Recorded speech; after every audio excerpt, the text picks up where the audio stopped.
Okay, so today we're going to go ahead and talk about how we are going to fit a shelf to the nightstand. We already have our top. The top has been rabbeted on the sides. The width of the shoulder here is the thickness of the side. So we can see here that this sits right on top, and it overhangs just slightly so that I can flush trim along this after it's been glued up and get a perfectly 90-degree angle. That's why we made these a little bit proud when we did it. Okay, so you have a rabbet on the sides of the top, and we also have a rabbet, quarter-inch rabbet on the back of the top. Okay, so make sure that you have this quarter-inch rabbet for your back. The top will overhang the front. If you take a look at the sides and you put them right here, just by looking at it, you can see that if I flush them out, this is narrower than the top because the top is supposed to overhang the front, at which time the face frame is going to go up underneath the overhang, and then you'll cover that gap up with trim. So do not flush out the front when you put the top on. You flush out the back, and the top will overhang. If you don't, I'll knock your nightstand apart, and you'll do it again. So we want to know how long do we need to make or cut this plywood in its length, and how wide do we need to make it. So the first thing that's very simple is we're looking at 16. From the front of our nightstand to the rabbet, we're just going to go ahead and measure, and I'm reading 15.5. So I'm going to take this piece. They're both good veneers.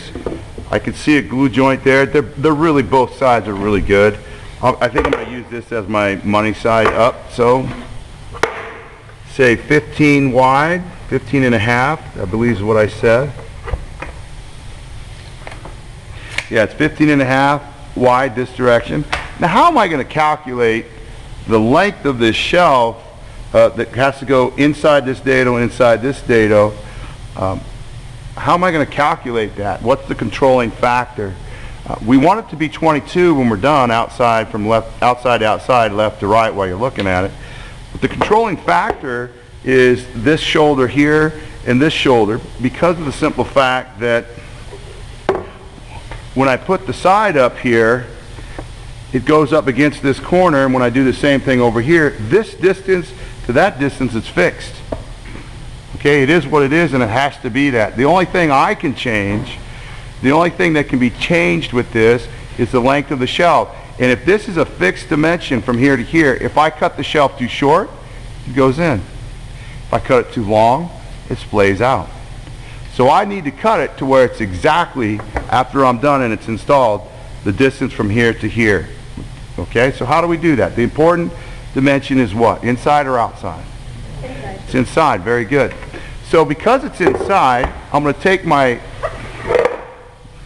dados, turn them around here.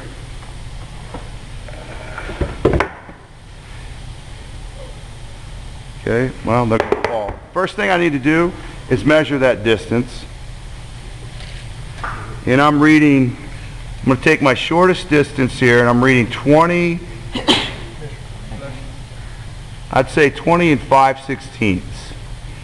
Now, if I try and remember 20 5/16, and I go ahead and I take these dados, put them together, and then add them together, I can make a mathematical error extremely fast.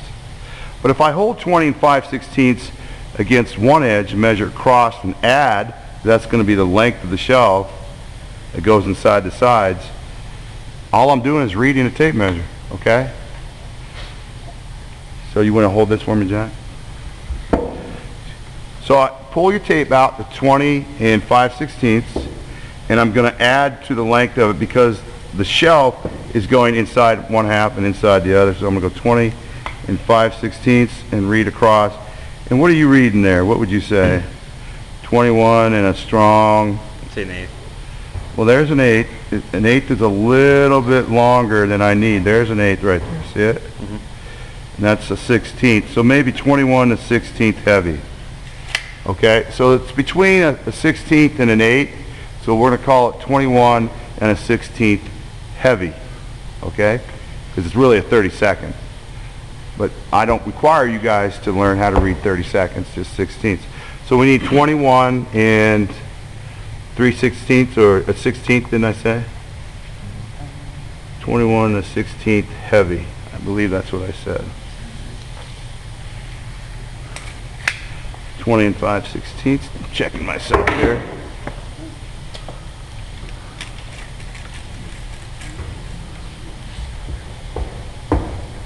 Yeah, 21 and 1/16 heavy.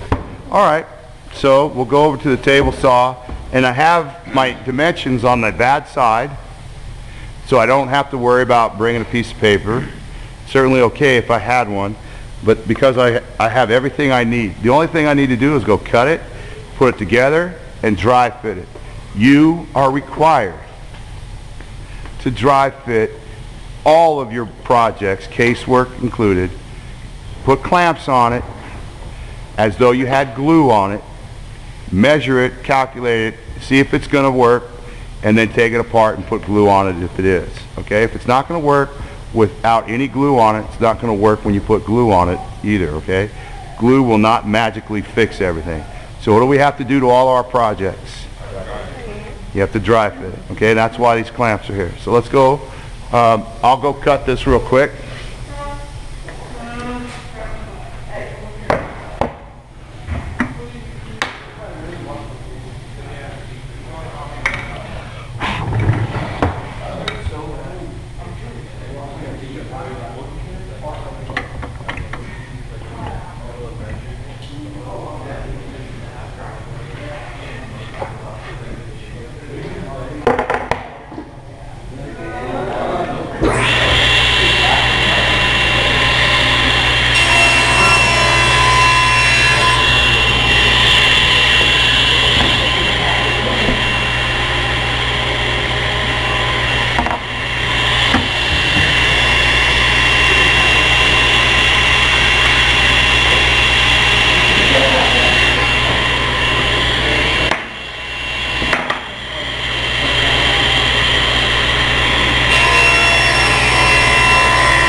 Okay, one little quick note about policy on the table saw. What I did first, okay, is I cross-cut it to length.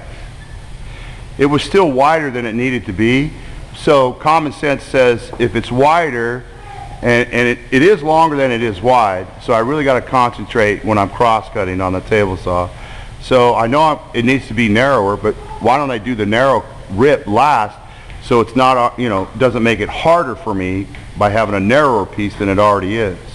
The finished width was 15 and a half and this was 16. I know it's only a ½ inch, but I have a 16-inch wide piece up against the rip fence when I'm cross-cutting it versus a 15 and a half.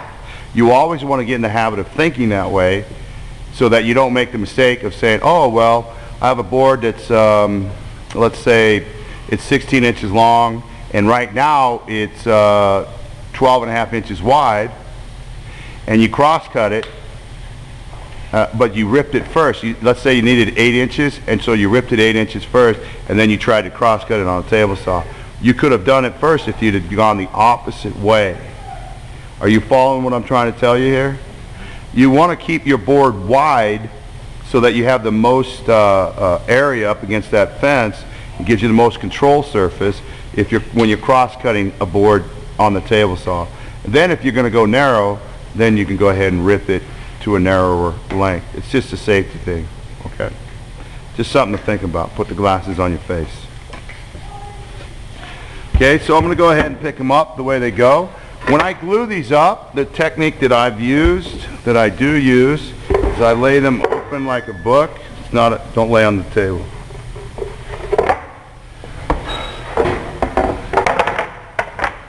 Okay, I know that the sides are correct, and you might try doing this.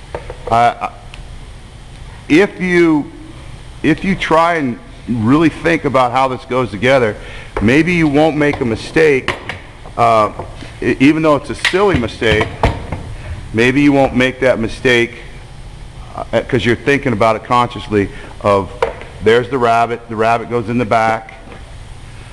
When it comes on and I put it over and the top is up, the rabbit's automatically away from me. And so maybe because of that, you will think in your head, hey, the top needs to overhang the front. If you lay everything out the way it goes.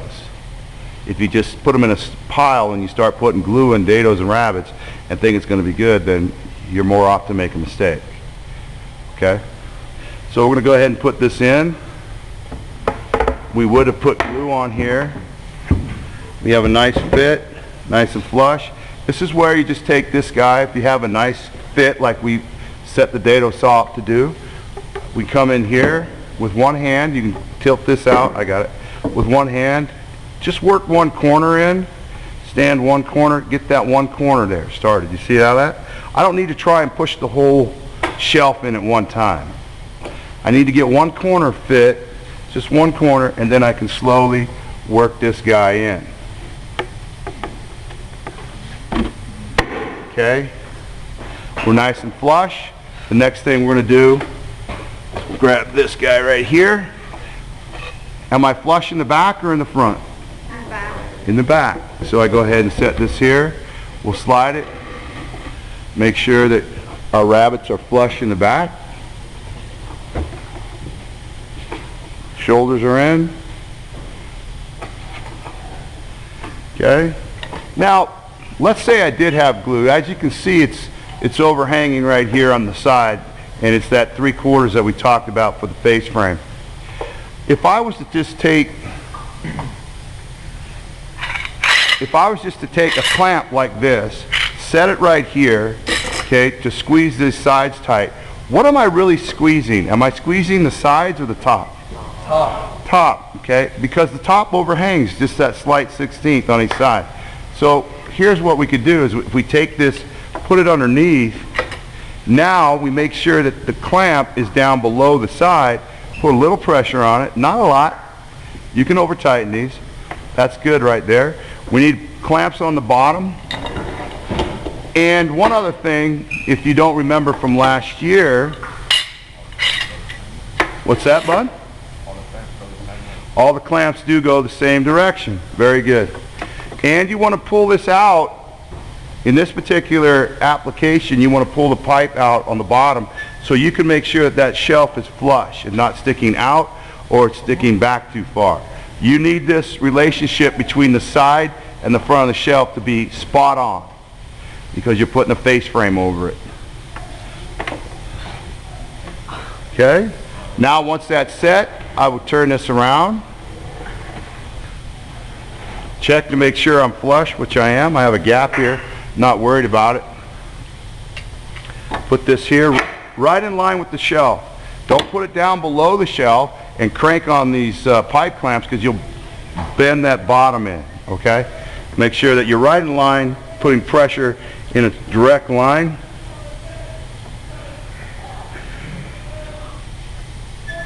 And then the last thing is we'll always back these threads off. Clamps are all going the same way. I'm on the shoulder here. I'm not up here on the overhang of the rabbit.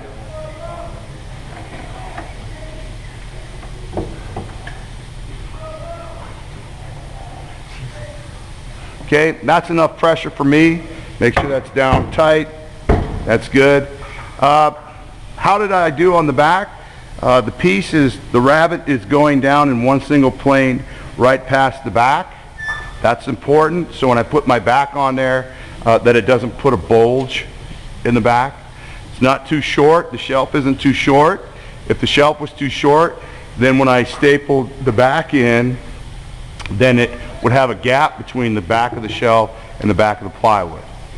I could pour water on the wood all day, but it's not going to grow. It's already past that, okay? So let's check and see if we're parallel. If I did everything correctly, we should be exactly parallel. 21 and 15 and 21 and 15. We are exactly parallel. Even though, just so you guys know, I cut these 22 and 1/8. We put that rabbet on there. We have that 16th. Okay, this is probably closer to a strong 16th, closer to an 8. And that's where that 3/16 is coming from that makes me at 21 15/16. Is that within specification? Are we within tolerances? Yes. Finished dimension is 22. This tapes out at 21 15/16. Okay? We have no glue on this, 0 glue. And just with the clamps on it, this thing feels very rigid, very square. The joinery was done cleanly and correctly. In years past, some students, when I've gone and glued these up, these things are leaning. Could be you put too much pressure on the shelf, or you didn't get it cut right or something. Lots of things to go wrong. That's why if you follow my procedure, you take notes and you put it down. Make sure the front overhangs. You're going to be successful, just like she is right here, okay? Are there any questions? What's the procedure? What's the first thing after your sides are done that we should cut? We cut the top, okay? The top is 22 by 16 and a half.